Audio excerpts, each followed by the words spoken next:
ដំណឹងបន្ទាន់ហើយបងប្អូនបាទសូមគោរពជូនដំណឹងបន្ទាន់និងរំធត់បំផុតដែនដីសវណ្ណភូមិយើងកំពុងត្រូវបានរំលោភបំពានយ៉ាងកម្រោលពីសំណាក់កងទ័ពថៃនៅវេលាម៉ោង10ព្រឹកថ្ងៃទី15ធ្នូនេះយោធាថៃបានពង្រីកសមរភូមិយ៉ាងធំដោយបានបញ្ជូនយន្តហោះ F-16 អស់ចូលមកទម្លាក់គ្រាប់បែកចំនួន2គ្រាប់នៅក្បែរស្រុកស្រីស្មំខេត្តសៀមរាបដែលជាទីតាំងបែរជំរំជនភៀសក្នុងពេលដំណើរគ្នានេះដែរនៅស្រុកប្រណិតព្រះខេត្តបន្ទាយមានជ័យក៏ត្រូវបានពួកគេទម្លាក់គ្រាប់បែកវាយប្រហារផងដែរនេះមិនមែនជាការប៉ះទង្គិចគ្នាដោយចៃដន្យទេតែនេះជាការឈ្លានពានដែនអធិបតេយ្យភាពយ៉ាងពេញទំហឹងអ្វីដែលធ្វើឲ្យយើងឈឺចាប់បំផុតនោះគឺការវាយប្រហារនេះកើតឡើងត្រឹមតែមួយថ្ងៃប៉ុណ្ណោះបន្ទាប់ពីនាយករដ្ឋមន្ត្រីម៉ាឡេស៊ីជាប្រធានអាស៊ានបានអង្វរកឲ្យមានបទជបាញ់ហើយបានប្រើគ្រាប់បែកបែបនេះជាចម្លើយទៅតបទៅកាន់ពិភពលោកថាពួកគេមិនខ្វល់ពីអាស៊ានមិនស្ដាប់អាមេរិកនិងមិនខ្លាចអ្នកណាទាំងអស់ការដែលហ៊ានយក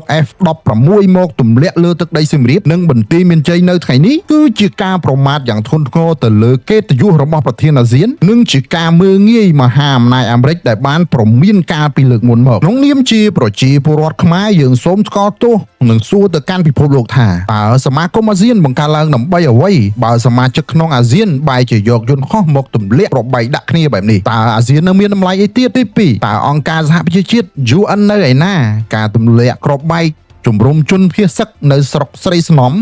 គឺជាអក្រិតកម្មសង្គ្រាមដ៏ធ្ងន់ធ្ងរដែលមិនអាចលើកលែងបាន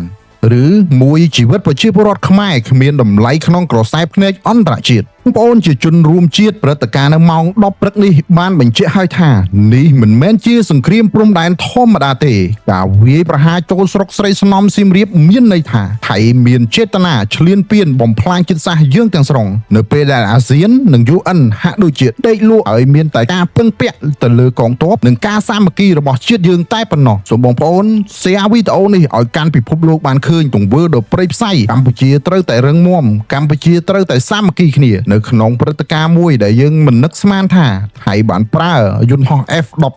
មកឈ្លានពានកម្ពុជាទាំងកម្រោលបែបនេះយើងសង្ឃឹមថាតើអន្តរជាតិនិងច្បាប់អន្តរជាតិពិតជាមានមែនដែរឬទេបើអាស៊ាននិង UN ហាក់ដូចជាមិនមានចេញប្រតិបត្តិការអ្វីនៅលើថៃបែបនេះក្នុងនាមយើងជាប្រជាជនខ្មែរនិងជនរួមជាតិកម្ពុជាទាំងអស់យើងនៅខណៈពេលនេះកងទ័ពជួរមុខស្ពាយអាវុធកងទ័ពជួរក្រោយស្ពាយស្បៀងជួយទៅដល់បងប្អូនជនភៀសសឹករួបរวมគឺជាសោមាសស្ងាត់កម្ពុជាហើយយើងមានតែពង្រឹងនិងពង្រីកនៃសមត្ថភាពរបស់យើងនៅក្នុងការពារទឹកដីជាមួយយើងទាំងអស់គ្នាដើម្បីជាធ្លុងមួយក្នុងការកសាងប្រទេសជាតិមួយឲ្យមានការរីកចម្រើនយើងសង្ឃឹមថាការដែលរៀនសូត្រអំពីសង្គ្រាមថៃឈ្លានពាននេះនៅពេលដែលយើងបញ្ចប់ទៅយើងនឹងទទួលបាននៃបទពិសោធន៍ដ៏ជូរចត់មួយរវាងប្រទេសថៃជាមួយនឹងប្រទេសកម្ពុជាហើយយើងនឹងស្គាល់អំពីខ្លួនឯងហើយយើងនឹងអភិវឌ្ឍជាមួយនឹងខ្លួនឯងប៉ុន្តែក្នុងខណៈពេលនេះអ្វីដែលយើងបងប្អូនត្រូវធ្វើគឺបងប្អូនត្រូវតែជឿជាក់ទៅលើរដ្ឋាភិបាលជឿជាក់ទៅលើបងប្អូនវរៈកងទ័ពដែលកំពុងតែឈរការពារនៅតាមបន្ទាត់ខ្សែព្រំដែនយើងជឿជាក់គ្នា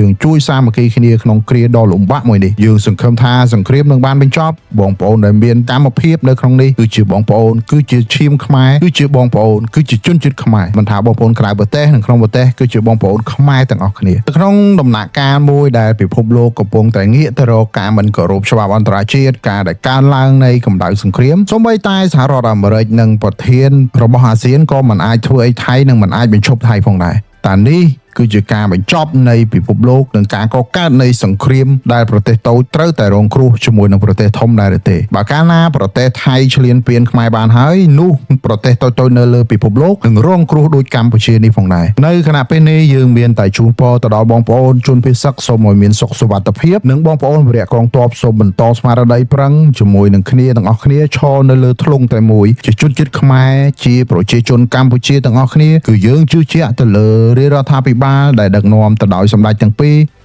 យើងជឿជាក់គ្នាទៅវិញទៅមកដើម្បីឲ្យកម្ពុជារួច